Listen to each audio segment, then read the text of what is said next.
مقتنعة ان الكوكب كله بيتحالف عليها عشان يتخنها، وان الحرق بتاعها لوحدها اللي بايظ، وان الناس كلها تمام وهي الوحيدة اللي عندها مشاكل.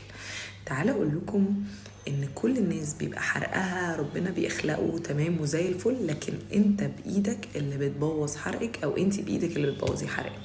تعالي اقولك ازاي انتي بتدمري حرقك وانتي مش واخده بالك. عايزاكي ما تعمليش رياضه وما تزوديش الكتله العضليه وتيجي تقولي انا ليه حرقي بايظ، وما تناميش كويس وتيجي تقولي انا ليه حرقي بايظ، وتاكلي كميه قليله جدا من النشويات وتشيليها خالص من اكلك وتقولي انا ليه حرقي بايظ، وما تعمليش ابدا صيام متقطع وتقولي انا ليه حرقي بايظ، وكمان تاكلي وجبات قليله جدا واكل قليل جدا على مدار اليوم وتدمري حرقك وتقولي انا حرقي ليه بايظ، وتحطي نفسك في ستريس رهيب طول اليوم وتقولي انا ليه حرقي بايظ.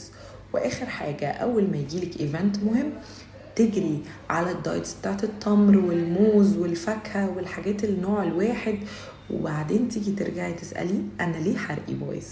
عرفتي انت ليه حرقك بايظ وانت اللي مبوظاه بايدك او انت اللي مبوظه بايدك؟ لو عايز تعرف ازاي تعمل دايت بالانسد اسألني تحت في الكومنت، هرد عليك بكل سهولة. ودمتم بخير.